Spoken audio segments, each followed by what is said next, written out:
भूमध्य सागर के किनारे आसमान को चीरती आग की एक विशाल लपट उठी। एक पल में सब कुछ बदल गया। जिस जंग को दुनिया सिर्फ ईरान, इजराइल और अमेरिका तक सीमित मान रही थी, उसकी आग अब मिस्र के दरवाजे तक पहुंचती दिखाई दे रही है। अमेरिका का एक विशाल गैस टैंकर, भीषण धमाका और फिर आग की ऐसी लपटें उठी कि पास खड़ा दूसरा एलएनजी जहाज भी चपेट में आ गया। सबसे बड़ा सवाल, क्या यह सिर्फ एक हादसा था या अमेरिका को दिया गया एक नया युद्ध संदेश? और अगर यह हमला अमेरिकी गैस टैंकर्स को टारगेट करके किया गया, तो क्या ट्रंप अब एक और बड़े सैन्य जवाब की तैयारी में हैं? क्योंकि मिडिल ईस्ट में अब मिसाइलें सिर्फ रेगिस्तान में नहीं, बल्कि दुनिया के सबसे अहम समुद्री सप्लाई लाइनों तक पहुंचने लगी हैं। नवभारत टाइम्स की इस रिपोर्ट में बताएंगे मिस्र के डामिएटा पोर्ट पर अमेरिकी गैस टैंकर धमाके के साथ कैसे उड़ गया, इस धमाके से पेंटागन तक कैसा हड़कंप मचा, ट्रंप ने कैसी धमकी दी और क्या अब मिडिल ईस्ट की जंग एक नए और खतरनाक डायमेंशन पर पहुंच चुकी है। डामिएटा पोर्ट, जो भूमध्य सागर के सबसे महत्वपूर्ण ऊर्जा केंद्रों में गिना जाता है, अचानक धमाकों और धुएं से भर गया। शुरुआती रिपोर्ट्स के मुताबिक अमेरिकी स्वामित्व वाले फ्लोटिंग गैस स्टोरेज और रीगैसिफिकेशन जहाज एनर्गोज विंटर के स्टारबोर्ड हिस्से से जोरदार विस्फोट हुआ। कुछ ही सेकंड में आग की ऊंची लपटें उठी और देखते ही देखते बगल में खड़ा दूसरा गैस जहाज ग्लासगो सलेम भी इसकी चपेट में आ गया। बंदरगाह पर अफरा तफरी मच गई और फायर फाइटिंग टीमें तुरंत मौके पर पहुंची। यहीं से इस घटना ने एक साधारण दुर्घटना से कहीं बड़ा रूप लेना शुरू कर दिया। ब्रिटेन की समुद्री सुरक्षा एजेंसी एम्ब्रे और रिस्क मैनेजमेंट कंपनी वॉन्गार्ड की शुरुआती रिपोर्टों में दावा किया गया कि जहाज को किसी संदिग्ध ड्रोन या अज्ञात प्रोजेक्टाइल ने निशाना बनाया हो सकता है।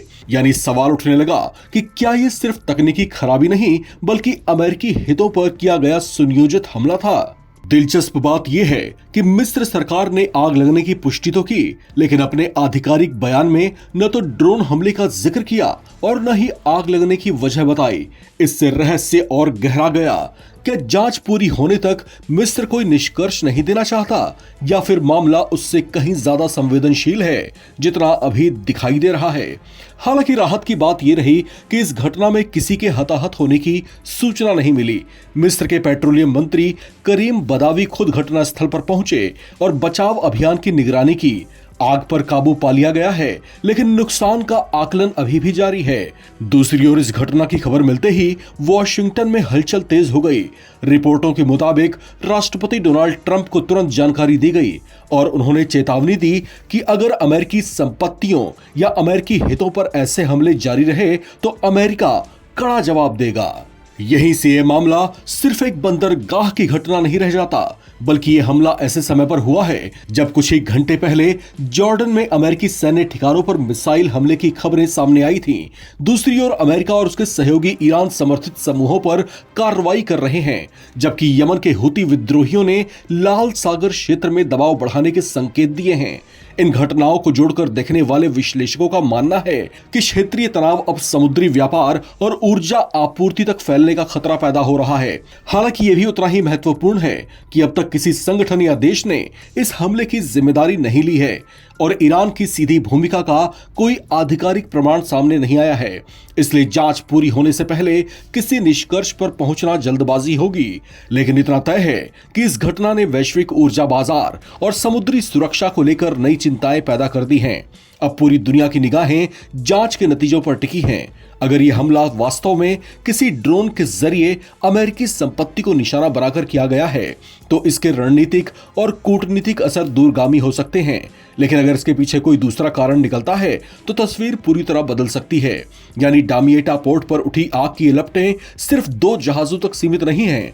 इन्होंने पूरी दुनिया के सामने एक नया सवाल खड़ा कर दिया है। क्या मिडिल ईस्ट का संकट अब समुद्री व्यापार और वैश्विक ऊर्जा सुरक्षा के नए दौर में प्रवेश कर चुका है? आने वाले दिनों की जांच और अंतरराष्ट्रीय प्रतिक्रियाएं इस सवाल का जवाब तय करेंगी। चलते चलते आप तमाम दर्शकों से भी एक सवाल, क्या यह सिर्फ एक दुर्घटना है या मिडिल ईस्ट में शुरू हो रहे नए संघर्ष का संकेत? अपनी राय कमेंट बॉक्स में लिखें और देखते रहें नवभारत टाइम्स।